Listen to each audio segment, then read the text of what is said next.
지금부터는 그 3장에서 만들어 봤던 뱅크 어카운트에 예외 처리를 추가해 보겠습니다.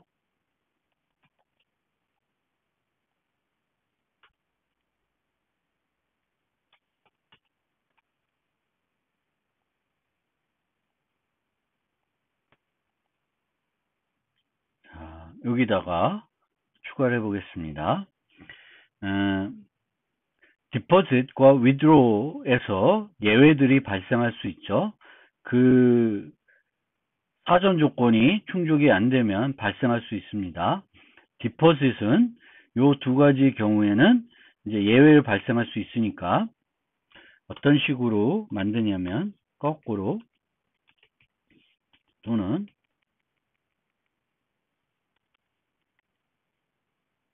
밸런스가 요거보다 크면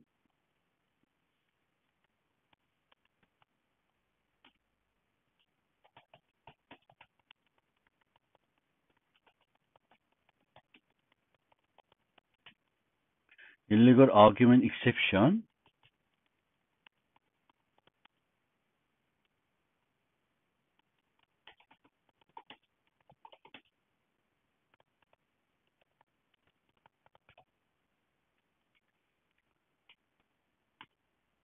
예외를 발생시켜 주면 되겠고, 요 경우에는 아까 보여드린 것처럼 새로운 예외 클래스를 만들어 보겠습니다.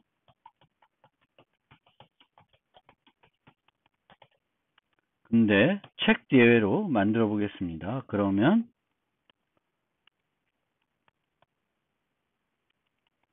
exception을 상속받으면 되겠습니다. 그래서 이렇게 만들고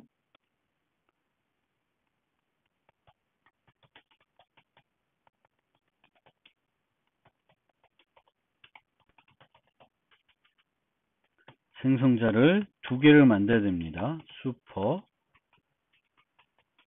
그 다음에 잔액 부조, 그 다음에 똑같은 생성자를 문자 하나 받는 생성자를 만들어서 이 생성자를 이제 상위 exception 생성자한테 전달해 주면 됩니다. 그럼 이런 식으로 예외 클래스를 만들면 이제 활용할 수 있죠. 그래서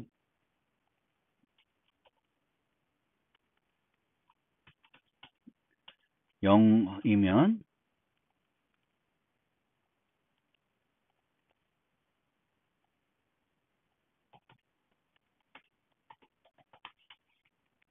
인출이고, else if amount가 밸런스보다 크면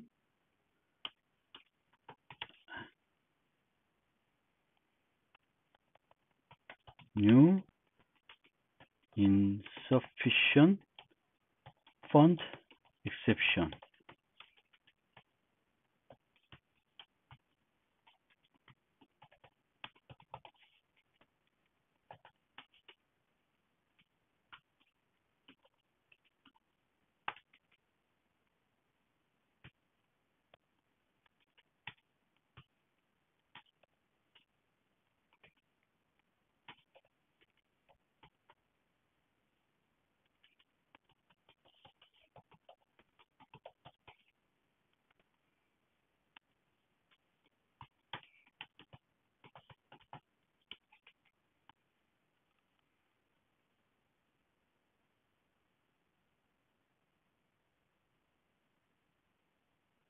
그런데 이렇게 프로그래밍 하면은 여기서 에러가 납니다. 왜냐하면 여기서 체크 디레이가 발생했는데 withdraw에서 처리를 안 해주고 있어요. 그러면 여기서 발생하고 여기서 처리할 건 아니니까 공표를 해준대요. 공표를 해주면 되겠습니다.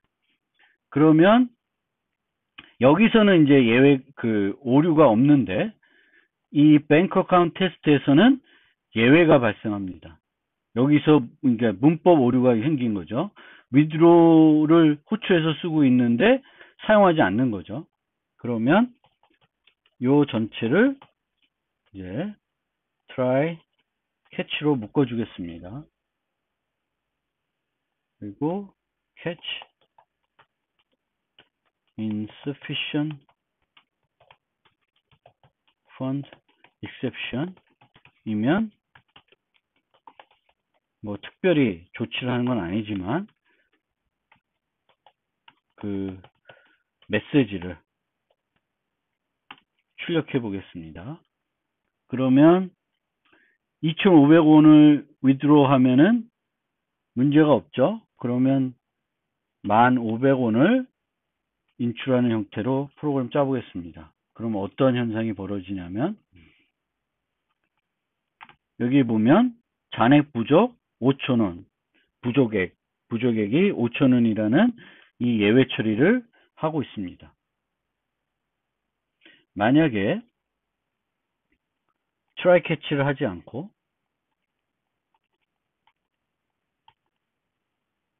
이렇게 예외했는데 여기서 또 throughout을 해요. 근데 이렇게 프로그램 하는 것은 적절한 건 아니에요.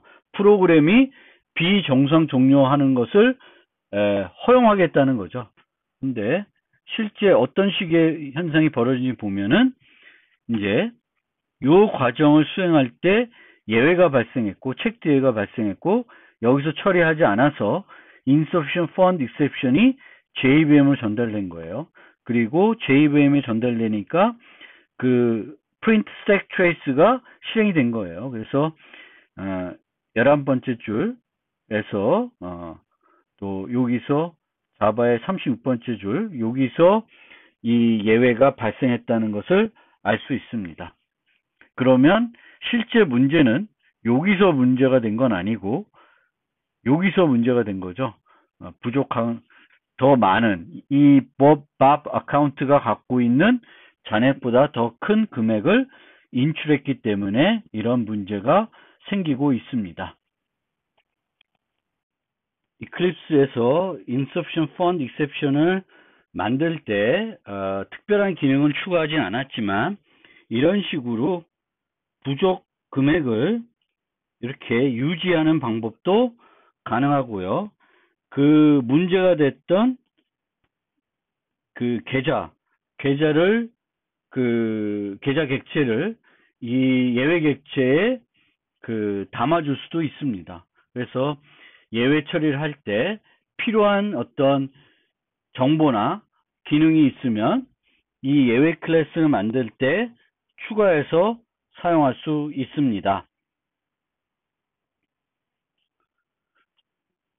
그 예외 어떤 이제 우리가 상속을 할 때 이제 메소드를 재정의하게 되는데 부모에 있는 메소드가 어떤 체크 예외들을 발생하고 있습니다. 그러면 그 자식 클래스를 우리가 부모 리모컨을 사용하더라도 문제가 없도록 하기 위해서는 더 많은 아니면 다른 종류의 체크 예외를 발생하도록 하면 안 됩니다. 자식 클래스에서 메소드를 재정의할 때 더 많은 또는 다른 종류의 체크 예외를 발생하게 만들 수 없어요. 예를 들면 A가 체크 1, 체크 2 두 가지 예외를 발생합니다. 그런데 B는 A를 상속하면서 체크 1만 발생을 해요. 그러면 얘는 OK입니다.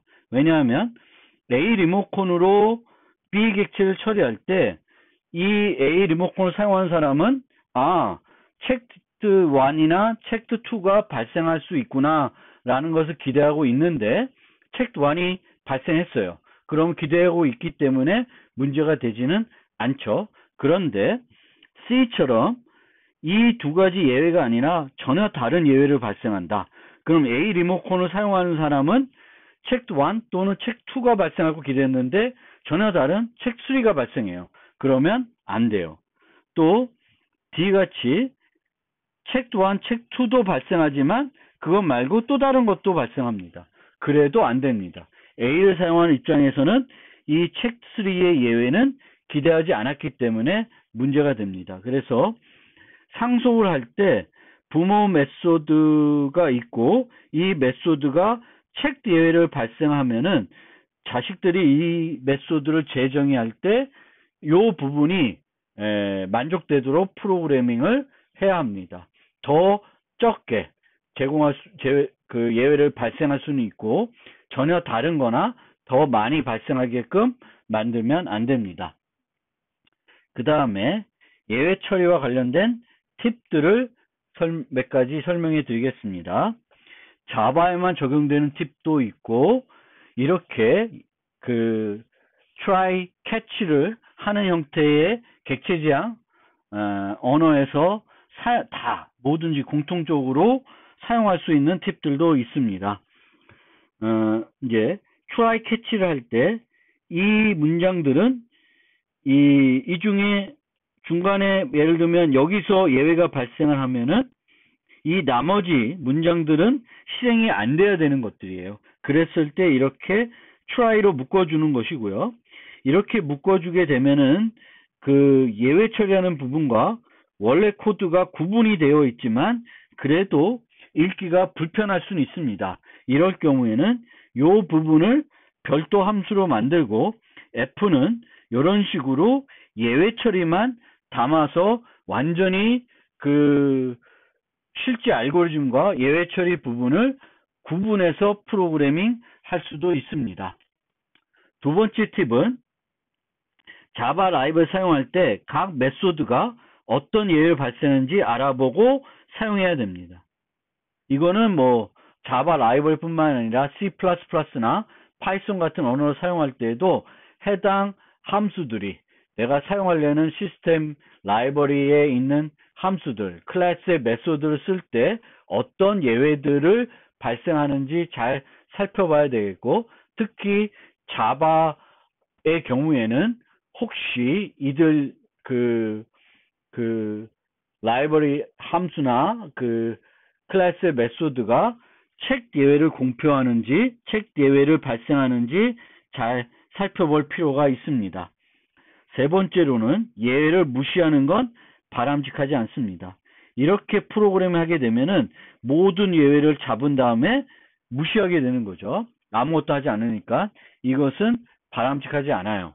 우리가 개발 과정에서는 그냥 예외가 발생하도록 내버려 두면 돼요. 그리고 프로그램을 수정하면 되는 거고 배포 버전에서는 예외가 발생하면은 무조건 잡아서 뭔가 조치를 해줘야 됩니다. 그래서 비정상 종료를 방지해야 됩니다. 네 번째 팁입니다. 예외를 작은 단위로 관리하는 것은 비효율적입니다. 그래서 예외는 아까 그 팁 1에 설명했던 것처럼 예외가 발생됐을 때 같이 실행되지면 안 돼야 되는 그런 문장들을 함께 묶어줘야 돼요. 이렇게 줄 단위로 계속 잡는 것은 잘못된 것입니다. 다섯 번째로는 예외 처리 기법을 다른 목적으로 활용한 것은 절대 삼가해야 됩니다. 특히 제어의 흐름을 위해서 제어의 흐름, 프로그램의 흐름을 내가 원하는 대로 만들고 싶어서 예외 처리를 활용하는 것은 잘못된 것입니다. 이 예제의 경우에는 계속 배열에 있는 요소들의 플레이 메소드를 호출할 거예요. 근데 호출하다 보면은 이 i 색인이 범위를 벗어나게 될 겁니다. 그러면 array index out of bound exception이 발생할 것이고 얘에서 아무것도 안 하니까 그냥 프로그램은 계속 중단이 될 거예요. 계속 진행이 될 거예요.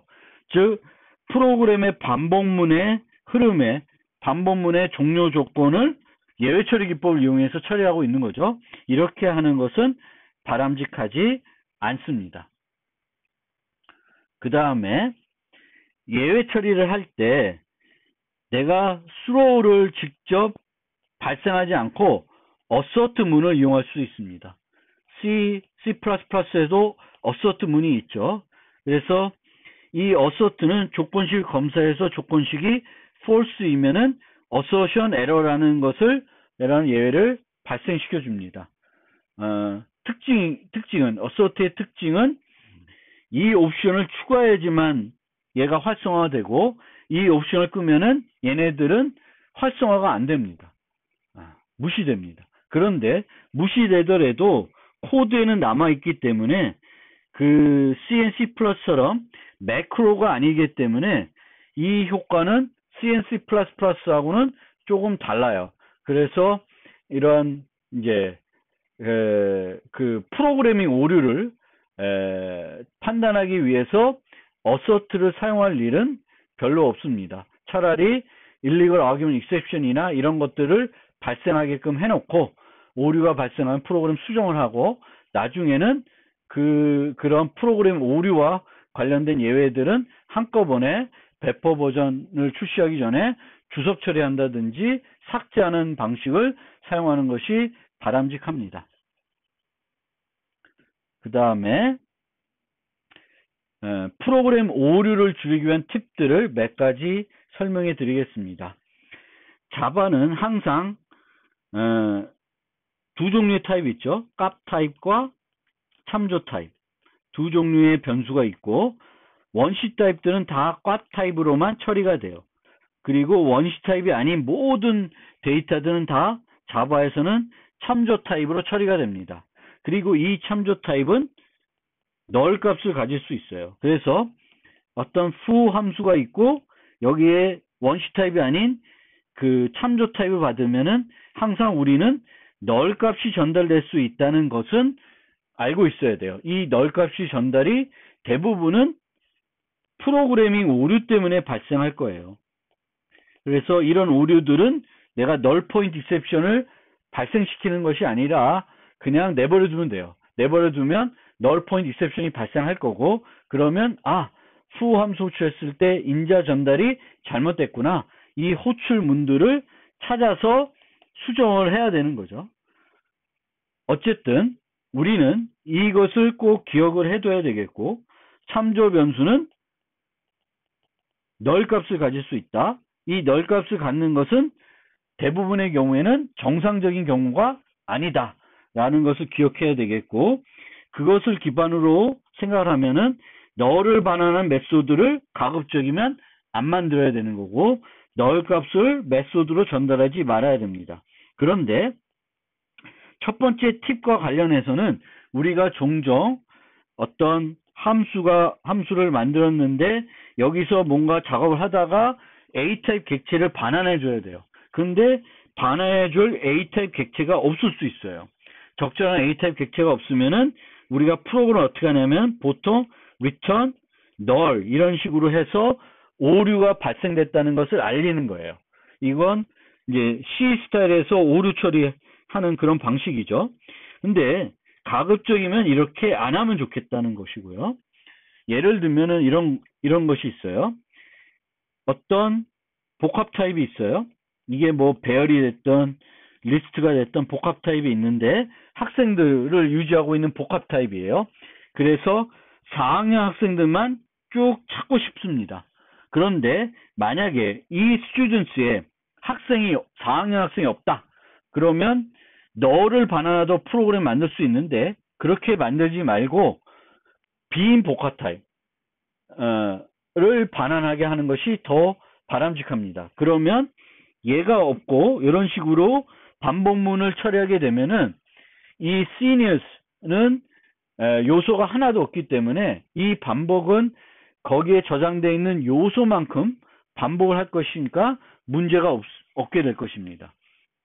널 비교를 하지 않고도 이 코드는 만약에 학생이 없으면 수행이 안 될 것이에요. 그래서 널 반환하는 것 대신에 다른 걸 반환해도 프로그램을 정상적으로 만들 수 있으면 널을 반환하지 말고 이제 다른 걸 반환해서 처리하도록 해야 되겠고 보통은 널을 반환하지 않고 처리하도록 프로그램을 만들게 되면은 이런 문장이 불필요해지게 됩니다. 항상 결과값이 널인지 아닌지를 비교해야 되는 문장을 없이 프로그래밍을 할 수 있습니다. 또 이런 걸 위해서 이제 테크닉 중에 하나가 더미 객체를 만들어서 제공해 줄 수 있어요. 더미 객체는 클래스가 있으면 이 클래스를 상속받아 가지고 모든 메소드를 빈 메소드로 만드는 거예요. 그러면 이 클래스의 객체는 어떤 함수를 불러도 아무것도 안 하게 돼요. 널은 아니죠. 널과 좀 다른 거예요. 그래서 얘는 갖고 놀아도 아무것도 안 하니까 아무것도 안 하면 문제가 안 됩니다. 그래서 이런 더미 클래스를 만들고 그거의 더미 객체를 만들어서 사용하는 경우도 종종 있습니다. 그래서 이것도 테크닉으로 알아두시면 유용하게 사용할 때가 있을 것입니다. 그리고 이런 널을 반환하는 것, 또 널 값의 메소드에 전달하는 것을 이제 좀 더 효과적으로 프로그래밍하기 위해서 자바에는 두 가지 요소가 이제 최근에 추가가 되어 있습니다. 하나가 objects라는 클래스인데 이 objects는 객체들을 처리할 때 사용할 수 있는 유용한 스태틱 메소드들을 갖고 있어요. 그래서 얘는 특히 이제 객체들은 참조 변수로 처리할 것이고 이 참조 변수들은 널 값을 가질 수 있으니까 이것들을 처리할 때 유용하게 쓸 수 있는 것들이 있습니다. 보통은 우리가 이런 그 참조 변수를 받는 함수를 만들 때에는 항상 널이 전달될 수 있다는 것을 기억하고 있기 때문에 이런 문장들을 만들어야 될 수 있는데 실제로는 안 만들어요. 왜냐하면은 널을 만들더라도 널이 오더라도 만약에 이제 여기서는 이 경우에는 이제 예외가 발생 안 되겠죠. 그런데 나중에 얘를 쓸 때는 예외가 발생할 겁니다. 그래서 이런 경우에는 필요할 수 있는데 다른 대부분의 경우에는 이 받은 것 갖고 뭔가 메소드를 부른다 그러면은 이 자체적으로 null point exception이 발생합니다. 그러면 잘못 프로그램했다는 것을 발견할 수 있고 프로그램을 수정하면 돼요. 그런데 이렇게 멤버 변수를 설정하는 경우에는 null 값 설정한 문제가 될 수 있으니까 그리고 그 사실이 한참 뒤에 발견될 수 있기 때문에 이렇게 프로그램하는 대신에 이런 식으로 프로그램할 수 있습니다. 그러면 이 A가 null이면은 null point exception을 발생하고 아니면은 그냥 A를 반환해줘서 A를 세팅하게 해줘요. 그러면 이런 식으로 프로그래밍 하게 되면은 나중에 A를 사용할 때 A 값이 이 A가 null 값을 가질 거라고는 생각하지 않아도 돼요. 얘는 만약에 set할 때 null이었으면은 예외가 발생할 테니까 set할 때 예외가 발생 안 했다 그러면은 이 값은 null을 가질 수 없으니까 아무런 문제 없이 사용할 수 있고 좀 더 나아가서 나중에 여러분들이 함수형 프로그래밍을 배우면 objects require non-null을 쓰는 것이 아니라 non-null s나 non-null s get 같은 걸 사용하게 되면은 더 효과적인 프로그래밍들을 할 수 있습니다. 그리고 얘를 사용하는 게 좀 더 효과적인 방법이기도 합니다. 요것에 대해서는 나중에 14번째 노트에 가서 좀 더 설명해 드리겠습니다. 지금은 예외 처리를 설명드리는 파트니까 자바는 원시 타입이 아니면 객체이고 객체는 참조 변수로 처리되는데 참조 변수는 늘 null 값을 가질 수 있다는 것을 우리는 기억하고 거기에 대한 예외 처리에 대해서 대비를 해야 된다. 이런 것을 대비할 때 유용하게 쓸 수 있는 한 가지 방법, 인자의 검사를 할 때 효과적으로 사용할 수 있는 방법은 바로 objects 클래스이다. 거기에 require non-null이 있다라는 거고요. 그리고 이 objects에는 이제 이런 null 값 검사 말고도 몇 가지 또 유용한 것들도 있습니다. 그래서 이렇게 어떤 범위를 검사할 수 있게도 해줘요. 이 인자들이 주어진 범위에 있는지 0보다 크고 얘보다 작은지를 검사하고 싶으면은 우리가 if문을 만들 수도 있는데 이렇게 만들어서 간단히 검사할 수 있고 이 검사에서 문제가 생기면은 index out of bound exception을 발생해 줍니다. 그리고 이제 인자로 참조 변수를 전달할 때 말고 함수의 결과로 그 객체를 반환해야 될 때 예외 처리를 이용해서 사용할 수 있는 게 바로 옵셔널입니다. 옵셔널. 그래서 너를 반환하진 대신에 이제 타입이 이런 식으로 바뀌는 거예요. 원래는 이렇게 이제 학생을 홍길동이라는 이름의 학생을 받고 싶으면 홍길동 학생을 주는 거고, 홍길동이 없으면 예전에는 이제 너를 주게 했어요. 그래서 널인지 보고 널이 아니면 이 변수를 사용하면 되는 거예요. 그런데 이제는 그렇게 하지 않고 이렇게 객체를 반환하는 함수들은 객체 자체를 반환하지 않고 옵셔널 타입을 반환하게 됩니다. 그러면 이 옵셔널 타입을 쓴다는 것은 안 줄 수도 있다는 것을 명확히 하는 거예요. 이 함수는 값을 주지 않을 수 있다는 것을 명확하게 하는 거예요. 그래서 안 줄 수도 있으니까 줬는지 안 줬는지를 확실히 확인하고 써야 되는 거고, 나중에 함수형 프로그래밍과 결합하면은 되게 편리한 요소들이 많이 있습니다. 실제 옵셔널을 쓰고 싶으면은 원래 이런 함수를 만들 때에 여기에 그냥 return s 했을 겁니다. 그런데 이제는 return s 하는 게 아니라 optional of 하고 원래 return 하려고 했던 거를 return 해주면 되겠고, 없을 때는 너를 return 하는 것이 아니라 optional empty를 return 해주면 됩니다. 그러면 이제 받는 사람은 이제 student 타입이 아니라 optional student 타입이 될 것이고, 물론 이 optional student라는 건 나중에 이제 템플릿 범용 타입을 좀 배워야 좀 더 편리하게 쓸 수 있겠죠. 그런데 이렇게 이제 옵션을 쓰게 되면은 이 함수는 내가 요청한 것을 못 줄 수도 있구나라는 걸 알고 거기에 대비해서 충분히 프로그램 할 수 있는 거예요. 이렇게 쓰면은 사용자가 얘가 널인지 검사 안 하고 무작정 쓸 수 있는 여지가 있는데, 이제는 그 여지는 없어진 거예요. 내가 뭔가 이렇게 쓰지 않고는 널 포인트 익셉션이 발생할 일은 없겠죠. 얘를 갖고 있으니까 이 객체는 널은 아닐 거예요. 그래서 얘를 이용해서 실제 값을 취해서 갖고 쓰든지 아니면 못 줬구나라는 것을 확인하고 뭔가 다른 거 하든지 둘 중 하나를 할 수 있게 되는 것입니다. 이걸로 5번째 노트에 대한 설명을 마무리하겠습니다.